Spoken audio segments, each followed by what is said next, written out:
अक्सर हम एक ऐसे बच्चे को देखते हैं जो बिल्कुल खामोश रहता है, हर बात मानता है, कभी कोई सवाल नहीं करता।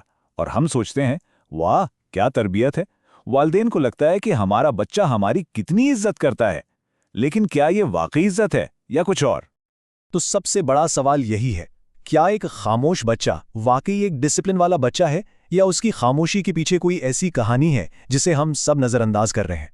आइए जरा इस फर्क को समझते हैं। इस सारी बहस का जो निचोड़ है ना, वो इस एक जुमले में है। डर खामोश बच्चे बनाता है, मजबूत नहीं। ये एक छोटी सी बात लगती है, लेकिन हमारी आज की पूरी गुफ्तगू की बुनियाद यही है। चलें, सबसे पहले बात करते हैं डर की आवाज़ की।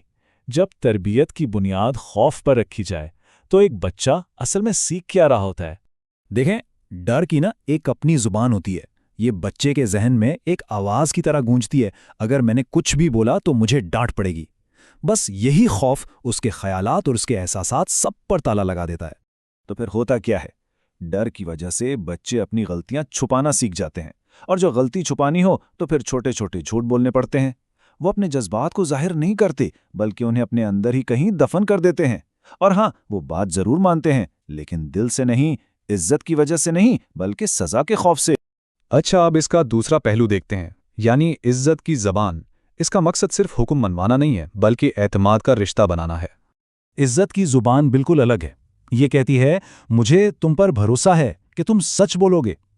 ये एक ऐसा महफूज माहौल बनाता है जहां बच्चे को पता होता है कि मेरी बात सुनी जाएगी और सच बोलने पर मुझे सजा नहीं मिलेगी। यहां आके ना दोनों रास्तों का फर्क बिल्कुल साफ नजर आ जाता है। एक तरफ खौफ है जो बच्चे को गलतियां छुपाने पर मजबूर कर रहा है, और दूसरी तरफ इज्जत है जो सच बोलने की हिम्मत दे रही है। खौफ की वजह से बच्चा सजा से बचने के लिए बात मानता है, जबकि इज्जत उसे सवाल करने और इख्तलाफ करने का भी हौसला देती है, इस डर के बगैर कि कहीं उससे मोहब्बत कम ना हो जाए।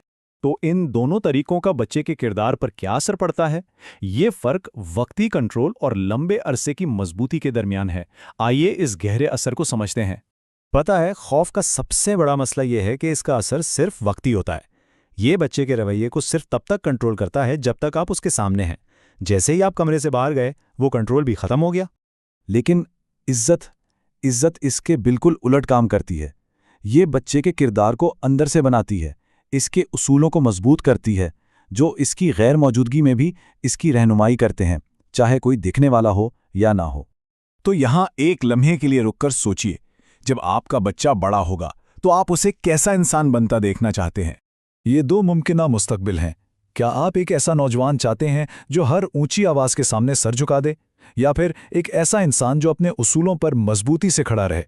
परवरिश का तरीका ही इस मुस्तकबिल की बुनियाद रखता है। अच्छा, अगर ये सब बातें समझ आ रही हैं, तो फिर सवाल ये है कि क्या किया जाए, इस सोच को कैसे बदला जाए? यहाँ वालिदैन के लिए 4 बहुत ही अमली तब्दीलियां हैं। तो ये नया रास्ता सिर्फ 4 कदमों का है। पहला कदम, लेक्चर कम दें। दूसरा कदम, सुनना ज्यादा शुरू करें, बच्चों को महसूस करवाएं कि उनकी बात की अहमियत है। तीसरा कदम, उन्हें समझाएं लेकिन कभी भी बेइज्जत किए बगैर। और आखिर में चौथा कदम, उनकी रहनुमाई करें लेकिन डरा कर नहीं। ये बज़ाहिर छोटे छोटे कदम हैं, लेकिन ये बहुत बड़ा और मुस्बत फर्क ला सकते हैं। और आखिर में बस ये एक बात याद रखने की है, जो बच्चे इज्जत के साथ बड़े होते हैं वो बड़े होकर अपनी भी इज्जत करते हैं और आपकी भी।